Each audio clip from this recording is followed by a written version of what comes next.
കോഴിക്കോട് കൂടരഞ്ഞി കൊലപാതക വെളിപ്പെടുത്തലിൽ കൊല്ലപ്പെട്ടയാളുടെ രേഖാചിത്രം തയ്യാറാക്കി. പ്രതി മുഹമ്മദ് അലി നൽകിയ വിവരങ്ങളുടെ അടിസ്ഥാനത്തിലാണ് രേഖാചിത്രം തയ്യാറാക്കിയത്. പ്രസാദ് ഉറുമ്പശ്ശേരിയാണ് വിവരങ്ങളുമായി ചേരുന്നത്. പ്രസാദ്, 39 വർഷങ്ങൾക്ക് നടന്ന കൊലപാതകം, ആരാണ് മരിച്ചതെന്നോ എങ്ങനെയാണെന്നോ ഒരു തെളിവുമില്ലാത്തൊരു സംഭവം ഇപ്പോൾ രേഖാചിത്രം പുറത്തുവിട്ടിട്ടുണ്ടോ?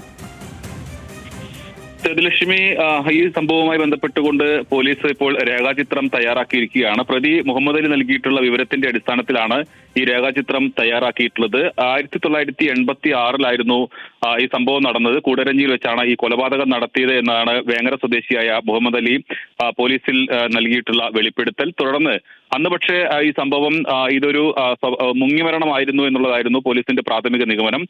പിന്നീട് ഇദ്ദേഹം അന്ന് നടന്നത് അയാളെ കൊലപാതകം നടത്തിയതാണ് എന്നുള്ള വെളിപ്പെടുത്തൽ നടത്തി. അതിനുശേഷമാണ് ഈ കേസിനെ സംബന്ധിച്ച് പോലീസ് അന്വേഷണം നടത്തുന്നത്. എന്നാൽ ഇതുവരെയും ആരാണ് മരിച്ചത് എന്ന് സംബന്ധിച്ച് ഒരു വിവരവും പോലീസിന് ലഭ്യമായിട്ടില്ല. നേരത്തെ ഒരു സൂചന ഉണ്ടായിരുന്നത് ഒന്നെങ്കിൽ പാലക്കാട് സ്വദേശിയോ അതല്ലെങ്കിൽ ഇരിട്ടി സ്വദേശിയോ ആണ് എന്നുള്ള സംശയമുണ്ടായിരുന്നു. പക്ഷെ അപ്പോഴും ആളെ കണ്ടെത്താൻ പോലീസിന് കഴിഞ്ഞിരുന്നില്ല. നേരത്തെ പാലക്കാടിന്റെ അതിർത്തി പ്രദേശങ്ങളിൽ കഴിയുന്ന, അതിന് കാരണമായി പറഞ്ഞിരുന്നത് ഇതുമായി ബന്ധപ്പെട്ടുകൊണ്ട് ഇൻക്വസ്റ്റ് നടപടികൾ നടക്കുന്ന സമയത്ത് മലയാളവും തമിഴും ചേർന്ന് ഇടകലർന്ന് സംസാരിക്കുന്ന ആളുകളാണ് വന്നിരുന്നത്. അതുകൊണ്ട് തന്നെ പാലക്കാടിന്റെ അതിർത്തി പ്രദേശത്തുള്ള ആളായിരിക്കുമെന്നുള്ള ഒരു സൂചന പോലീസിനുണ്ടായിരുന്നു. പക്ഷെ പിന്നീട് അത് സംബന്ധിച്ച് കൂടുതൽ തെളിവുകളോ അല്ലെങ്കിൽ മരിച്ച ആൾ ആരാണ് എന്ന് വ്യക്തമാകുന്ന തരത്തിലേക്കുള്ള സൂചനകളൊന്നും തന്നെ പോലീസിന് ലഭിച്ചിരുന്നില്ല.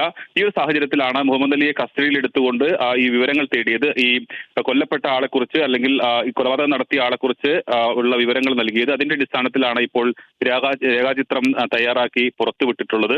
എന്തായാലും പോലീസിനെ സംബന്ധിച്ചിടത്തോളം ഈ ചിത്രം ആരെങ്കിലും കണ്ട് അതിൽ അന്ന് അവിടെ നിന്നും മിസ്സിംഗ് ആയിട്ടുള്ള ആളുകളെ സംബന്ധിച്ച് കൂടുതൽ വിവരങ്ങൾ കിട്ടുമോ എന്നുൾപ്പെടെയുള്ള കാര്യങ്ങളാണ് പോലീസ് തേടുന്നത്. എന്തായാലും ഇതുമായി ബന്ധപ്പെട്ടുകൊണ്ട് അന്വേഷണം സജീവമായി തന്നെ പോലീസ് നടത്തുന്നുണ്ട്. ശരി പ്രസാദ്, ഓക്കെ.